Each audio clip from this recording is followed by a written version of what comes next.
Subscribe कीजिए सेविसर academy को और प्रेस कीजिए bell icon for more updates. दोस्तों, ज्ञान वार्तालाप के अंतर्गत जो मैंने आज वाक्य लिया है वो वाक्य ये है कि निवेश के लिए बजट बनाने का संकल्प लें। Resolve to make budget for investment. हाँ दोस्तों, आज के ज्ञान वार्तालाप में मैंने वाक्य इसलिए भी लिया है कि कई लोगों को मैंने सुनते मतलब बातों बातों में बात आती है कि भाई पैसे अभी कहाँ से इन्वेस्ट करने के लिए ही पैसे नहीं रहते हैं, तो पैसे आए कहाँ से, कैसे इन्वेस्ट करें। कई लोगों का ये प्रश्नवाचक चिन्ह भी है दोस्तों अपने आप में ही कि भाई इस महंगाई के युग में खर्चा पानी निकाल पाना, घर गृहस्थी चला पाना, पारिवारिक रूप को पूरा कर पाना और जो फैमिली कमिटमेंट है उसे ही पूरा करने में ही पैसा कम पड़ता है, तो इन्वेस्टमेंट कहाँ से करें। तो दोस्तों, मैं इस ज्ञान वार्तालाप के अंतर्गत ये वाक्य इसलिए लिया हूँ कि मैं ये दावे से कह सकता हूँ कि अगर आप संकल्प लें, अगर दृढ़ संकल्प ये करें कि भाई कुछ भी हो मैं बजट बनाऊंगा इन्वेस्टमेंट के लिए, बजट बनाना है इन्वेस्टमेंट के लिए, तो समय के साथ साथ वो भी बात पूरा जरूर होगा। अब वो कैसे होगा, क्या होगा, ये बातें मैं बताने जा रहा हूँ, आपका विशेष ध्यान हो। देखिए दोस्तों, कितना भी कमाएं, कितनी भी अपनी कमाई कुछ भी हो, खर्चा तो निश्चित है हर जीवन में। कितना भी आप कमाएं, 1000 कमाएं, लाख कमाएं, करोड़ों कमाएं, या जो भी जितने भी ऊंचाई में लोग कमाते हैं, यानी अरबों खरबों वाली बात भी, लेकिन खर्चा तो हर जगह है जीवन में। तो उस खर्चे को ही आप ऐसा मान लीजिए कि इन्वेस्टमेंट भी आपका एक पार्ट ऑफ एक खर्चा है। उस खर्च में भाई हमें संभाल कर करना है, ये आपको पहले ठानना होगा। देखिए दोस्तों, मैं हमेशा कहा हूँ कि हम कमाते कितना है ये बड़ी बात नहीं है, हम बचत कितना करते हैं ये बड़ी बात है जीवन में। तो आपको सबसे पहले ये ध्यान देना है कि आपको बचत का साधन पहले बनाना होगा इन्वेस्टमेंट के लिए। और वो कैसे होगा, क्या होगा, उसके लिए आपको पहले मानसिकता बनानी होगी। हम कितना कमाते हैं, हम कम से कम भी कमाते हैं तो भी मैनेज कर सकते हैं दोस्तों। हाँ, ये भी मैं दावे से कर सकता हूँ बात को। अगर आज कोई भी एक एवरेज, कोई भी आज यंग जनरेशन में जो कमाने वाले हैं, कोई 15,000 कमा रहे हैं, कोई 20,000 कमा रहे हैं, कोई 25, कोई 30 या उससे ज़्यादा। लेकिन ये मैं ये भी कह सकता हूँ कि जो 15,000 रुपया भी मंथली कमा रहे हैं या 20,000 कमा रहे हैं, वो भी चाहे दृढ़ संकल्प करें कि भाई चलो मैं हर महीने 500 रुपया तो इन्वेस्ट कर सकता हूँ। हर महीने एक शेयर तो 600 रुपये के अंदर क्या है, 500 रुपये के अंदर क्या है, उन शेयरों को तो ले सकता हूँ।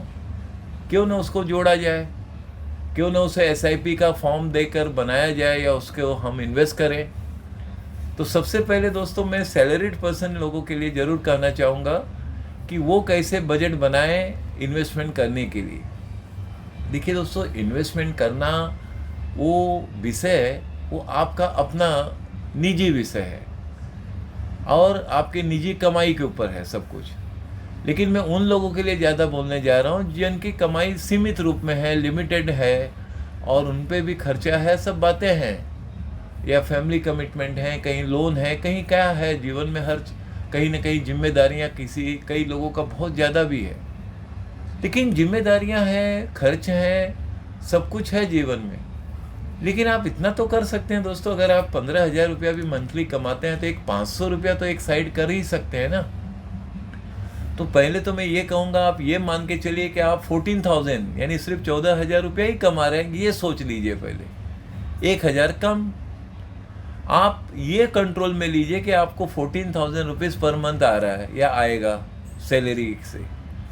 तो वो जो 500 1000 रुपया जो आपका है, जो आपका 1,000 रुपीज़ है, तो उसे दोस्तों आप 2 रूप में कर सकते हैं। सबसे बेस्ट पॉइंट बोलने जा रहा हूँ, आपका विशेष ध्यान हो। एक 500 का आप रिकरिंग डिपॉजिट बैंक में कर लीजिए, सबसे बेस्ट 500 रुपये का ही दोस्तों।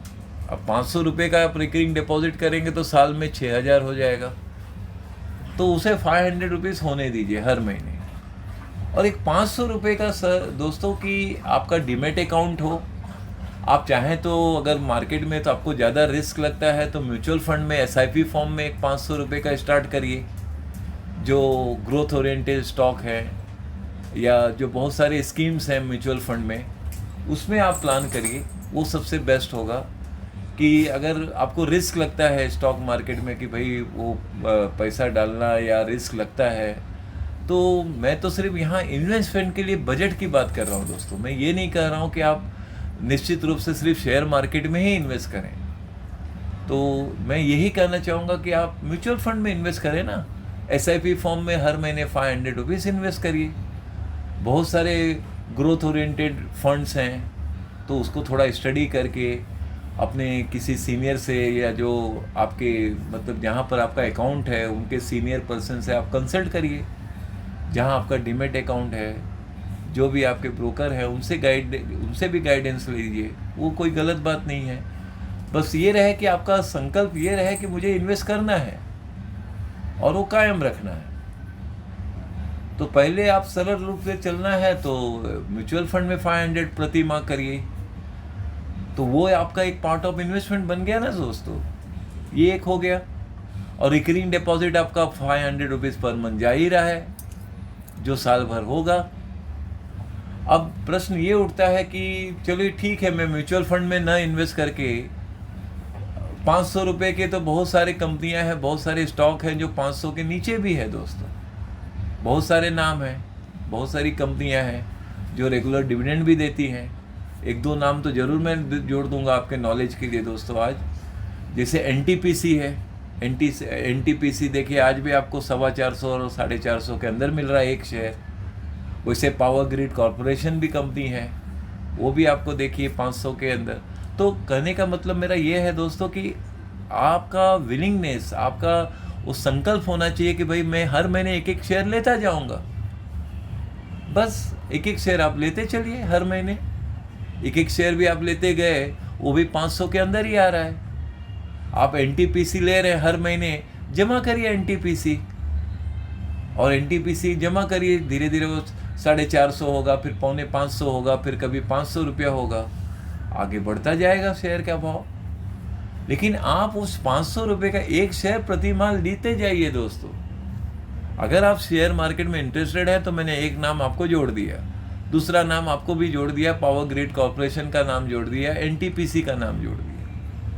तो ये मैंने कम से कम वाली बात कर रहा हूँ दोस्तों, जिसमें कि आप 500 रुपये का एक के अंदर आप एक शेयर ले सकते हैं और जमा करते जाइए।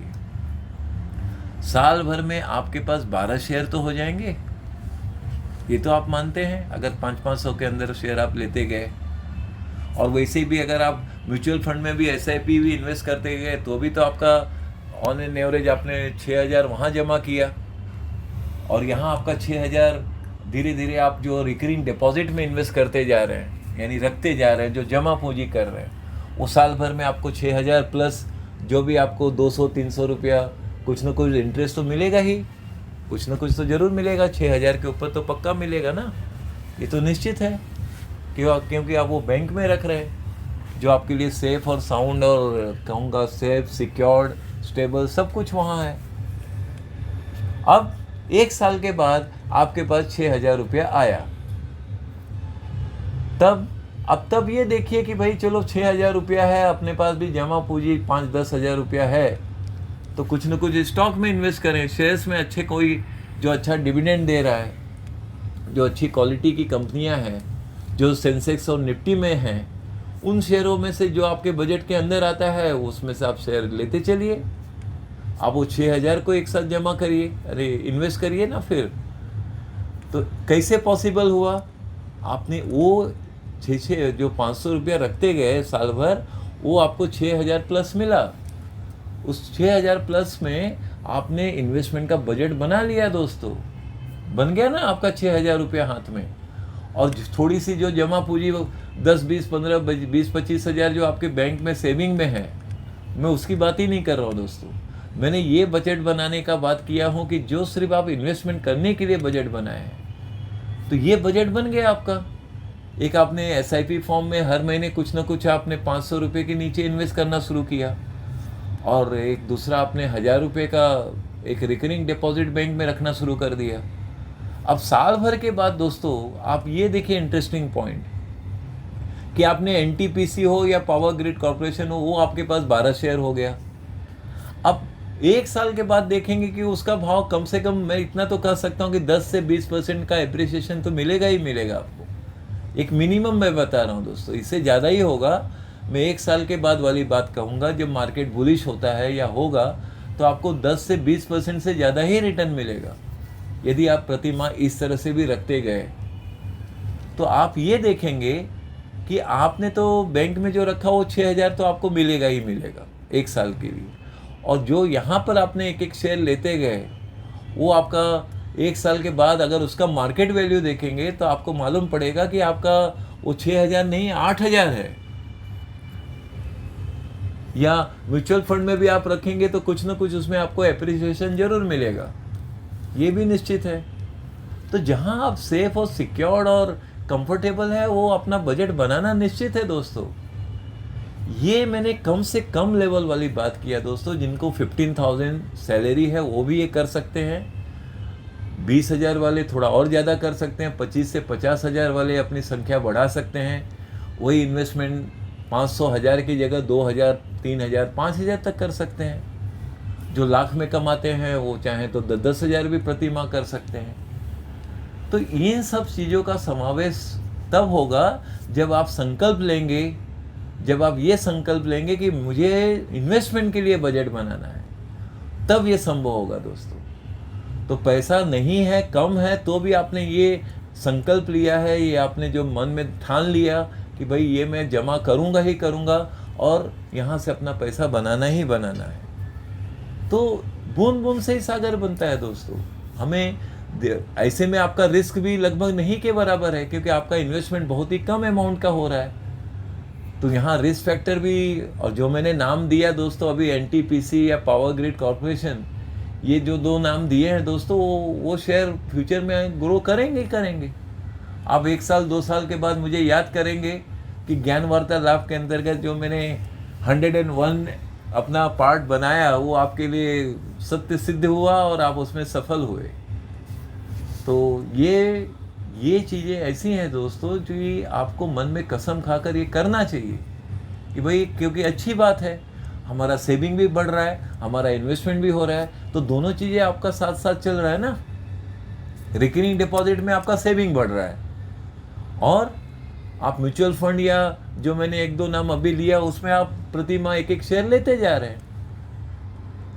तो कम से कम में भी आपने बहुत कुछ कर लिया दोस्तों। क्योंकि यही बात आज भाई आप 15,000 कमा रहे हैं प्रति माह, 1 साल के बाद आप 18,000 कमाएंगे, फिर 22,000 कमाएंगे, 25,000 कमाएंगे, 50,000 कमाएंगे समय के साथ साथ। तो आपके इन्वेस्टमेंट अमाउंट भी बढ़ेंगे। जब इन्वेस्टमेंट अमाउंट बढ़ेगा, क्योंकि आपने संकल्प रखा है कि भाई मुझे बजट बनाना है और इन्वेस्ट करते चलना है, ये जो कार्य और कदम उठेगा दोस्तों आपका, वो सफल होगा समय के साथ साथ। आप किसी भी उम्र में हैं, आपका उम्र मान लो उम्र 20 साल है, 25 है, 30 है, 35 है या उससे ज़्यादा है, तो उनकी कमाई भी ज़्यादा होगी, या जो भी कमा रहे हैं लोग जैसा भी है। तो आप दोनों पर फोकस करना चाहिए दोस्तों कि सेविंग पहले होगा और इन्वेस्टमेंट उसी के साथ साथ अगर हो सकता है तो वो भी करूँगा मैं। बस आप 1 साल ऐसा करके देखिए दोस्तों। 2025 अक्टूबर में आप मुझे याद करेंगे कि जो मैंने कहा ये बात और वाक्य वो आपके लिए सफल रहा और प्रगतिशील रहा। तो मैं ज्ञान वार्तालाप के अंतर्गत आपको यही कहना चाहूँगा और आज इसी बात पे ज़्यादा जोर देना है कि पहले आप अपना मानसिकता ये बनाइए कि आपको बजट बनाना है इन्वेस्टमेंट करने के लिए। पैसा तो दोस्तों आना जाना तो जीवन का रूप है, वो एक तरफ एक हाथ से आता है दूसरे हाथ से जाता है, ये तो जीवन का पॉइंट है। खर्चा तो हर कदम कदम पर है, जैसे आप घर से बाहर निकले खर्च होना निश्चित है। लेकिन हम ये सोच पर ज़्यादा जोर दें कि हमें बचत करना है और इन्वेस्टमेंट करना है। जब इन दोनों बातों का आप बात ज़्यादा जोर देंगे तो नेचुरली आप उसका बजट भी बनाएंगे और बजट बना के हम उन शेयरों को लें जिससे अपने को डिविडेंड भी आए। अभी मैंने जो दोनों नाम दिया दोस्तों अपने ज्ञान वार्तालाप के अंतर्गत, एनटीपीसी और पावर ग्रिड कॉर्पोरेशन, ये दोनों नाम जो मैंने दिया है दोस्तों उदाहरण के तौर पे, ये वास्तव में अच्छे डिविडेंड देने वाली कंपनियां भी हैं। अगर आप साल भर रखते भी हैं शेयर तो आपके अकाउंट में, सेविंग अकाउंट में डिविडेंड भी आएगा। अब रकम कितनी आए वो आगे की बात है, वो आपके इन्वेस्टमेंट अमाउंट पे डिपेंड करता है, लेकिन ये करने का संकल्प आपको लेना चाहिए। यदि आप ऐसा करते हैं तो आप स्वयं देखेंगे समय के साथ साथ बहुत सारी चीज़ें जो आपके जीवन में उद्देश्य हैं वो पूरा होगा। हाँ, ये नहीं कि बड़ा उद्देश्य पूरा होगा, लेकिन छोटे मोटे जो उद्देश्य हैं, भाई चलो हमने 2 साल 3 साल में जो हमें कुछ लेना था, भाई चलो ठीक है, एक अच्छा मोबाइल आपको लेना था वो आप ले पाए, कुछ प्रॉफिट के पैसे से आपने कुछ खरीद लिया अच्छा से अच्छा चीज़, या आपको जो भी एक बेसिक पर्सनल कंप्यूटर चाहिए था उसकी आवश्यकता आपको 2 साल 3 साल के बाद पूरा होगा, और बाकी आपने ये माध्यम से बहुत कुछ धीरे धीरे बन सकता है।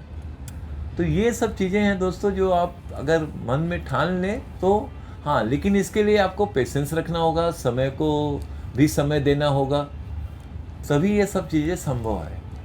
ये सब बातें दोस्तों ज्ञान वार्तालाप के अंतर्गत जो मैं कह रहा हूँ, ये सारी बातें आपको पेशेंस के साथ चलना होगा। हाँ, तभी ये सब संभव है। क्योंकि मैंने जैसे कहा ना कि भाई 15,000 रुपया कमाने वाले भी हैं, 25 भी है, 50 भी है, लाख भी है, लेकिन इन्वेस्टमेंट करने का पहले बजट बनाना चाहिए, और वो बजट के लिए आपको बैठ के पहले सेल्फ स्टडी करना चाहिए कि मैं भाई शॉर्ट टर्म इन्वेस्टर हूँ कि लॉन्ग टर्म इन्वेस्टर हूँ। कहीं ना कहीं मैंने ज्ञान वार्तालाप के अंतर्गत, यानी मेरे वाक्य में प्रतिदिन मैं टेलीग्राम में भी लिखता रहता हूँ दोस्तों, भेजता रहता हूँ। ऐसे तो मेरे स्टेटस को भी आप देखेंगे तो आपको मेरा कुछ ना कुछ एक एक वाक्य प्रतिदिन मिलता ही रहेगा। वैसे भी मैं यूट्यूब में दोस्तों कम्युनिटी में डाल देता हूँ, टेलीग्राम में अपना प्रतिदिन जो मैं सोचता हूँ इन्वेस्टमेंट से, ट्रेडिंग से रिलेटेड, स्टॉक मार्केट से रिलेटेड जो कुछ भी सोचता हूँ वो अपने आप ही एक मन से एक वाक्य निकलता है जो मैं आप लोगों के लिए भेजता हूँ प्रतिदिन। तो मैं तो ये भी कहूँगा कि टेलीग्राम में भी आप वहाँ ज्वाइन इसलिए होइए कि कहीं ना कहीं मेरे एक वाक्य आपके जीवन के लिए कहीं ना कहीं वो सुधार का काम कर सकता है, या कहीं ना कहीं आपके लिए अच्छा ज्ञान प्राप्ति का विषय बन सकता है। तो कुल मिलाकर मुझे यही कहना था दोस्तों, और बाकी तो आप जानते ही हैं कि हमारा कार्य विषय जो चल रहा है। तो मैं पहले ये कहूँगा कि मैं मानता हूँ मैंने जो आज बजट वाली बात कहा वो आपने सरल रूप में समझ लिया होगा।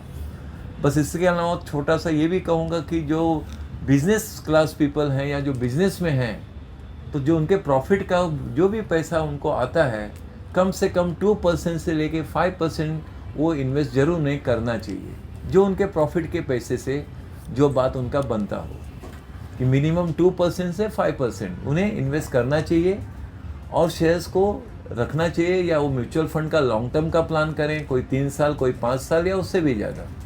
अगर वो ऐसा करते हैं तो उन्हें भी वो कहते हैं ना कि प्रॉफिट से भी एक अच्छा एक रिटर्न दिखेगा समय के साथ साथ, अगर उनका नज़रिया लॉन्ग टर्म का है तो। बस यही कहना था दोस्तों। मैं मानता हूँ मेरी बात को आपने एकदम सरल रूप में समझ लिया होगा। बस ज्ञान वार्तालाप में दोस्तों मैं यही कहना चाहता था जो आज मैंने वाक्य लिया, और आपने इसको पूर्ण रूप से समझ लिया होगा, ये भी मैं मानता हूँ।